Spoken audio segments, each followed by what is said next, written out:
Hello everyone, it's been a while since I've recorded anything, just been busy over the past few weeks, just working stuff out. But anyway, I'm back. I have a whole line of videos that I am getting ready to record. This is the first one that I'm recording today, so be expecting new videos. I did try to record something earlier than this.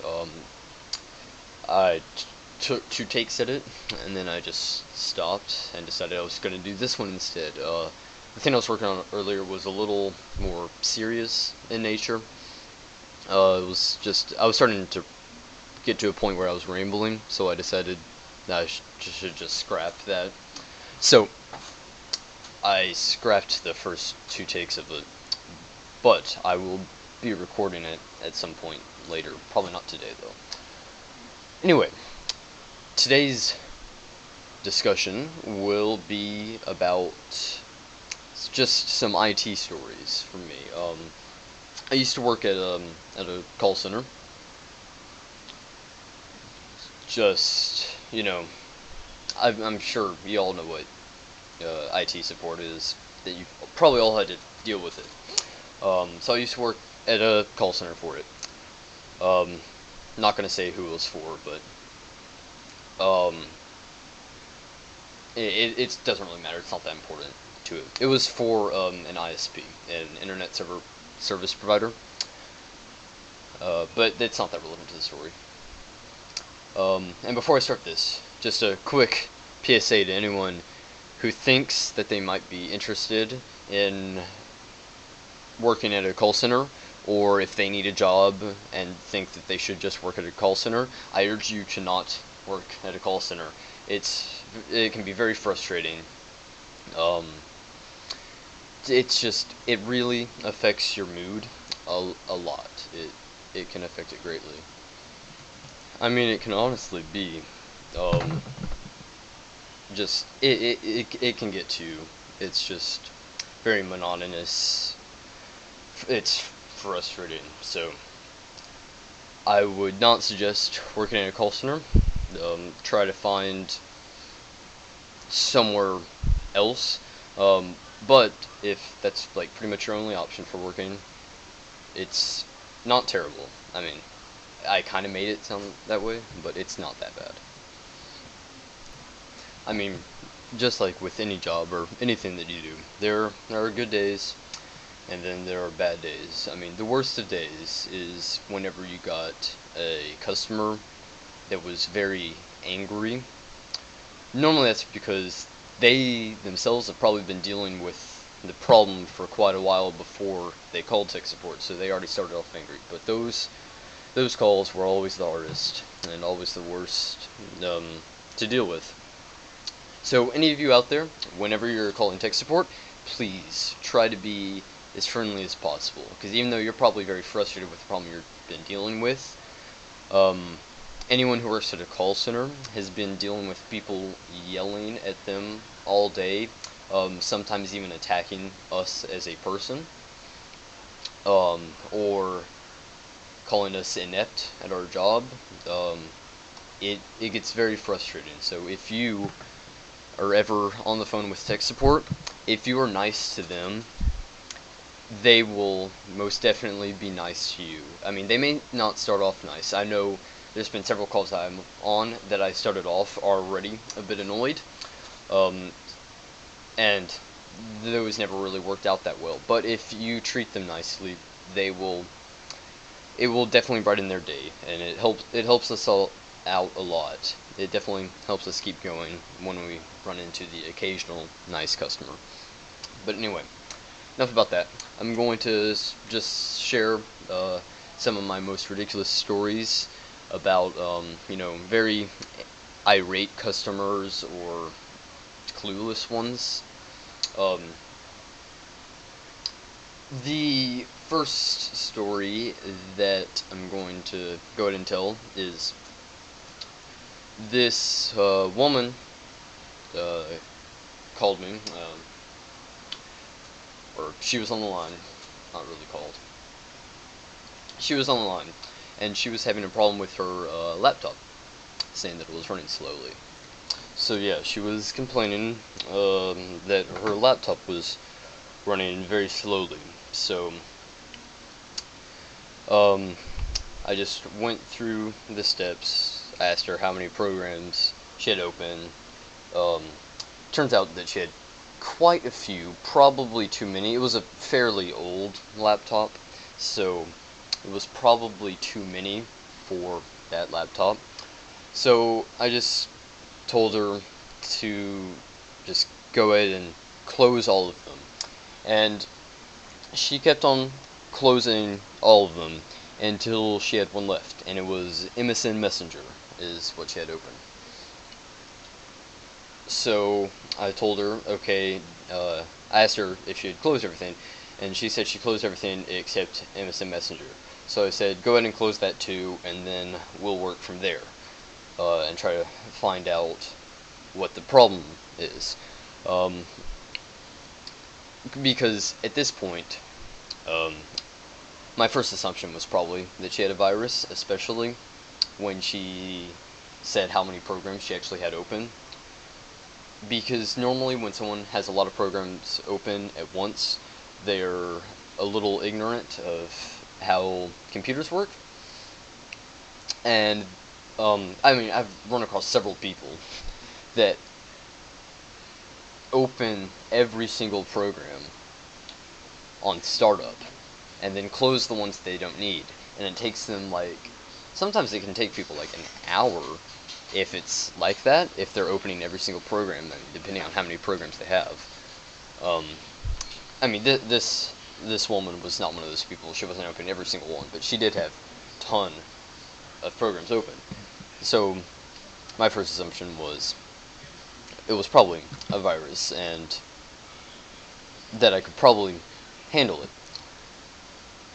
But she refused to close MSN. She continued to say, I can't close it.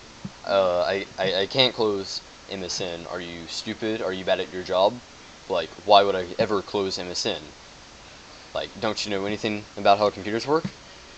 So I was very confused as to why she was refusing to close MSN, especially after she just closed all these other programs. And I asked her, why do you think you can't close MSN? And she said that if she closed MSN, that she would have to re-download it again.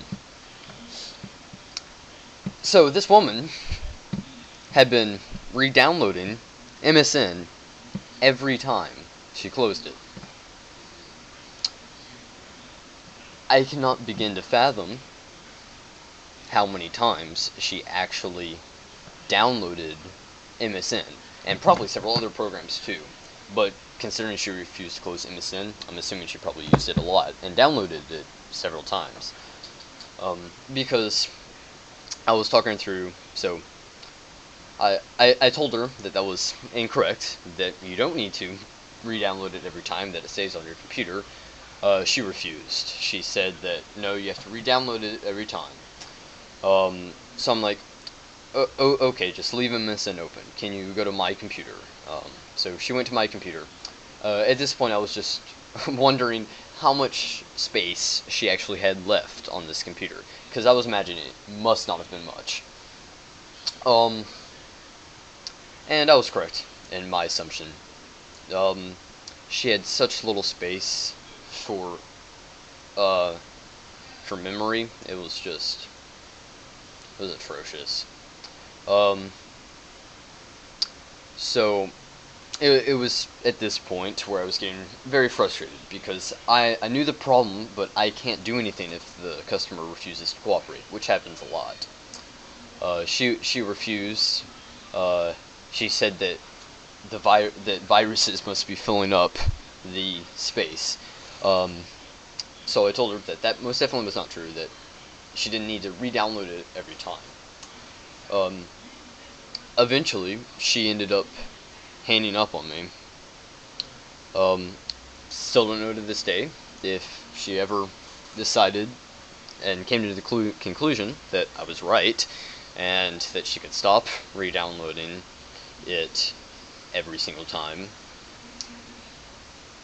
But, I mean, that was a relatively tame conversation. I mean, she didn't get too angry. She was just pretty stubborn and definitely lost about how things worked. Um, it was probably her first computer, and that she didn't have all that much experience with it. At least it sounded that way. So that one really wasn't that bad. Uh, One that was worse, though. This was definitely an angry customer situation. Um, this woman was very angry because my company that I worked for, which was like I said before, an ISP, uh, shut off her service, and so she was very angry with us, and I had been the first person that she actually was able to contact. So, with the way it goes, all of her anger and hate was directed towards me. Um, I mean, I couldn't really do anything. The reason, by the way, they shut off her service was she had not paid her bill in like 4 months. Like 4 months in a row, she did not pay her bill. Um, I mean, in that situation, I don't know what to do. You know, if the person cannot see that they're in the wrong there, there's really not much that we can do. We can just say, um, we're sorry, ma'am, but I mean, there's nothing I can do. And you can't be rude to the customer because that counts against you. If someone's actually monitoring you, which you really don't know if that's happening or not, but you don't want to do it because you have the potential to lose your job. Um, and back then, I was relying on this job, and I could not lose it. So, um, I couldn't be rude to her, but it's hard to explain uh, why she's in the wrong without being rude in her eyes. Uh, because she was frustrated. I really did not know how to explain it to her that if you don't pay your bill for 4 months, that your service will be shut off. Um, so that call um, lasted about 15 minutes, and it was mainly just her yelling at me to get them to turn her service back on. Which obviously I couldn't do. She hadn't paid her bill. So I just eventually she asked to speak with my manager. So I'm like, fine, good. I'm I'm totally fine with not talking to you anymore. So I just patched her through and went on with my day. But that was definitely annoying to deal with because I could not help at all in that situation. Um, let's see. There were also a couple of people. There was this one woman. And I'm realizing that most of my stories here are going to be about women. I think it's generally because women tend to be better with words and interactions. So a lot of times, guys won't want to get, or guys a lot of times don't want to get help anyway. So most of our calls were from women um, calling on behalf of someone else, or sometimes calling for them. But most of the time it was women. So there was this one woman who I questioned her state of mind. Uh, because the call started off relatively normal. She couldn't connect to the internet. Um, Took me a little bit to figure out why, and eventually I figured out she did not have her Ethernet cable plugged into her computer. So, and her computer did not have a wireless card in it. So that's obviously why she was not connected to the internet. So I told her, um, first I asked if she had an Ethernet cable, or if she knew what an Ethernet cable was. She didn't know what it was, but I described it to her, and she said that she did have it. Which is good, you know. She should have it. There was no way that she should have that computer without having an Ethernet cable somewhere. So she found the Ethernet cable, and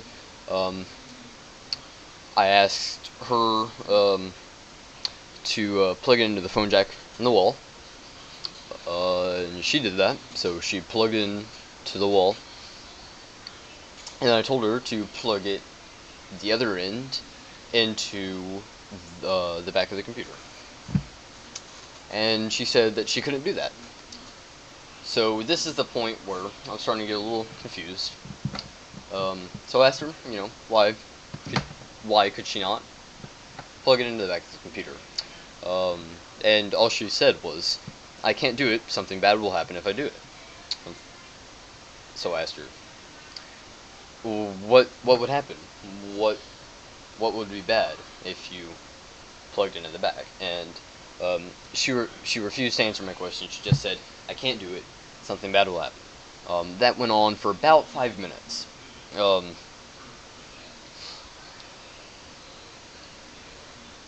And at that point, I was debating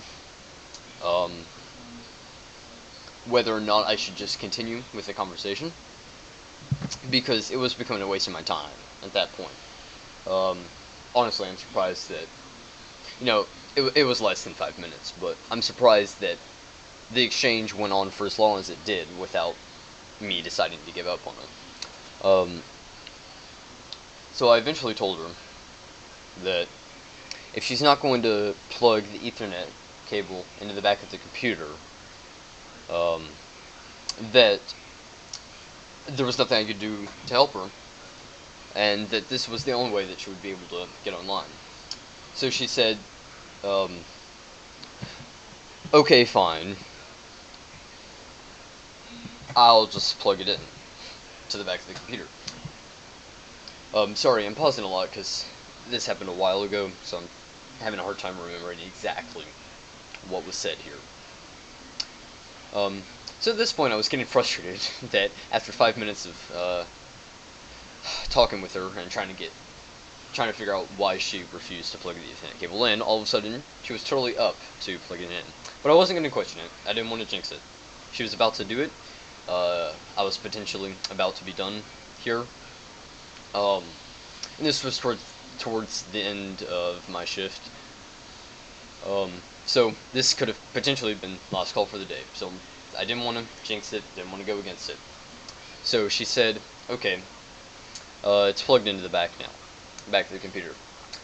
I'm like, good, you should be able to get on the internet now. And after directing her through a couple things, she still could not connect to the internet. So at this point, I was very confused. I was making sure, you know, she's doing the right thing, she's typing in the right place in the browser, that she's actually using the browser, because I have in the past had people who were trying to connect to the internet and they were not using the browser. They were like opening up Microsoft Excel or Word and complaining that they could not access the internet from those programs. So those were funny experiences. I can't remember anything in detail, but there were definitely a few people who were not too familiar with what they needed to do to connect to the internet. But anyway, back to this woman. I was asking her more about her Ethernet cable, because I was afraid that she lied to me, and that she didn't actually plug it into the back. And she said that she did plug it in to the back of the computer, and that she was sure she did it. And that she was sure it was in tight, and it was in the right spot. So I asked her, okay, so one end is connected to the computer, and one end is connected to the jack in the wall, right? And she said no. She said no. So I asked her, okay, what happened? You plugged the end, you plugged into the wall first, so why is it still not plugged into the wall? She said, I unplugged it from the wall so I could plug it into the computer, like you told me to. I'm like, no, you don't understand. You need one end plugged into the wall, and one end plugged into your computer. And she's like, I can't do that. Bad things will happen. So it's back to the bad things will happen thing.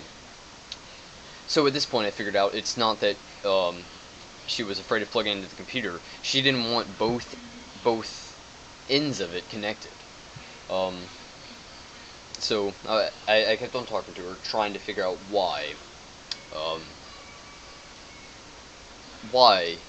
she wouldn't plug both ends in at the same time. And this point was more a matter of curiosity, because it was very, very close to when I could leave. So I knew this was going to be the last call of the day, and I probably could have just abandoned it, but I was curious. I wanted to know why she would not plug both ends in. So, I stayed, I think I probably stayed, ended up staying like 10 to 20 minutes past my shift, just to talk with this woman to see why she would not plug in her Ethernet cable. So the exchange went on for a while. She refused to plug both ends in at the same time. Eventually, this shows how long we were talking on the phone here. Her husband got home from work eventually, and she put him on the phone, which I was very glad for. I was hoping that he was sane, and he indeed was sane. So I talked to him, and I was trying to figure out why his wife was refusing to plug the Ethernet cable, plug both ends of the Ethernet cable into the computer and the wall, at the same time, like normal people do. And through him, I found out that this Ethernet cable was damaged.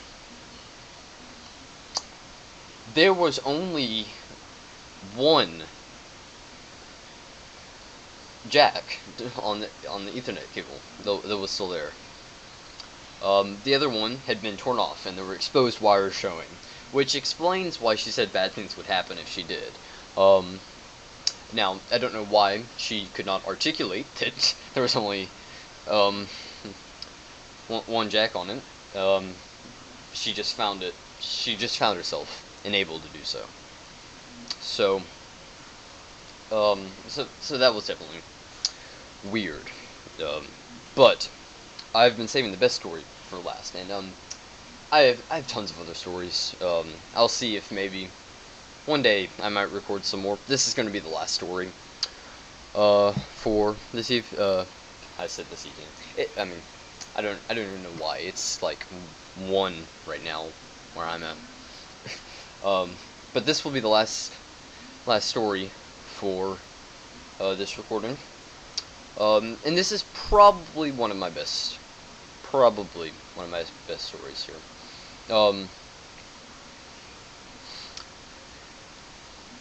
There was, for some reason, they were deciding to call tech support on speakerphone, and it was a family. And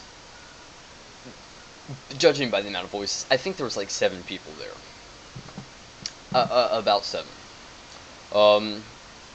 I know that there was, the grandmother was there, the mother and father, and that there were at least 4 kids.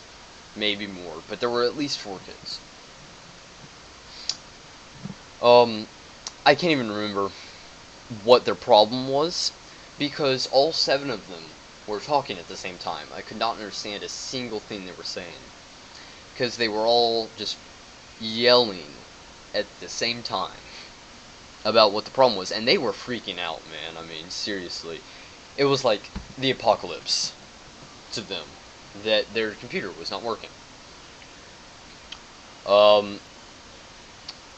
And, this story is relatively short, as was the call.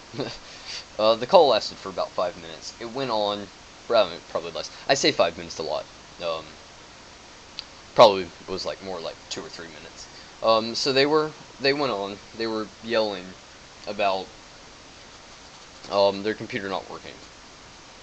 And I could not get any information out of them at all. I couldn't get just one person to talk. They were all talking at the same time. And around, I'm gonna guess, the 3-minute mark of this conversation, I heard sirens in the background, police sirens, and they were progressively getting louder. Um, at this point, everyone else finally ceased talking except the dad, who was cursing like a lot. um, and then I heard several other voices. They were kind of muffled, so I'm assuming that they were police officers who were outside the house at their door. And then there was some banging on the door. At this point, the family was whispering to each other again. And then there was a very loud crashing sound that sounded like the police breaking in the door. So, at this point, I was kind of freaked out. Like, I never ever had this happen to me, or any of my colleagues or coworkers. Never experienced something like this. And over the phone, which was still on speakerphone, which they dropped on the floor. So the police didn't realize that there was someone listening to this. In the middle of a tech support call, the father,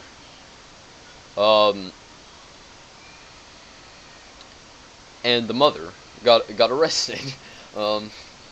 Like, you could hear the police. They were reading off the parents' Miranda rights, and there were also police talking to the kids, trying to comfort the kids.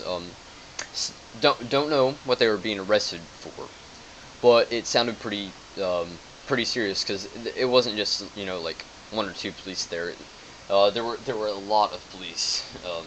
By a lot, I mean a lot compared to normal situations of police responding to something. I'm gonna guess it's a 5, maybe. I like the number 5. 5 minutes, 5 police officers. Oh, have I told 5 stories? That would be amazing if I did. No, I think I've told 4. Oh well. Anyway, got off on a weird tangent there. This, these parents, were arrested, and they were removed from the house. And at this point, it was just police in there. We're talking with the grandmother and the kids about, the kids were asking about what would happen to their parents, and they were talking them through and trying to comfort them. I couldn't really understand what they were saying all that well, but I got the general gist of it just by the tone of everyone's voices. It was at this point that I decided to hang up, just in case I was being supervised. That would be very hard to explain why I stayed on the line for so long if I was being supervised. But that is probably my craziest story. Now there are several stories of. I never really told any of the really bad stories. I'm probably not going to tell those, but those were definitely the ones that made working at the company hard. All the irate customers. It's almost like talking to YouTube commenters. When people feel that they have a certain level of anonymity, especially on the internet, this is getting a little away from the call center, more onto YouTube comments. People will say a lot more if they believe that they are anonymous. They'll say some pretty terrible things.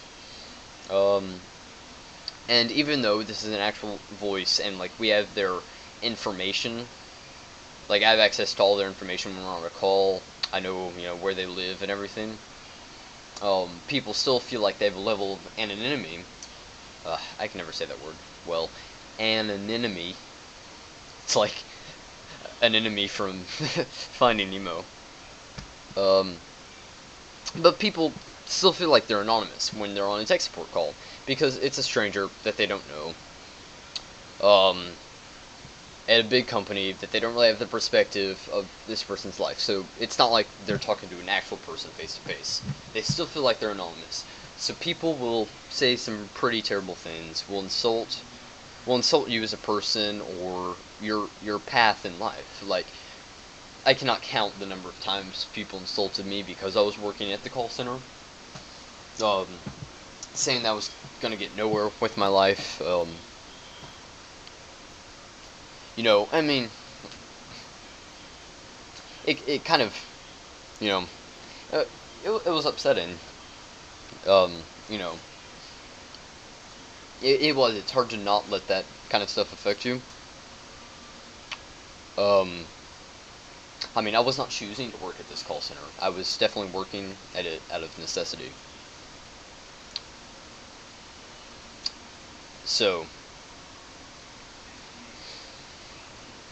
that was a huge pause. I'm gonna stop now, because getting to the point of rambling. So, in conclusion, people out there, when you're talking to your tech support people, be nice to them. You know, they probably had a pretty shitty day. And you definitely would not want to be in their shoes. You don't want to have that job. So, if you're considering taking a tech support job, or working at any kind of call center, not necessarily just tech support, just any kind of call center, you should definitely consider it thoroughly. Consider all the implications of doing it, because it means more than what you think at just face value. Anyway, everyone, thank you for listening to me ramble on about my various tech support stories. And have a nice day, have a nice life. See you next discussion. Bye.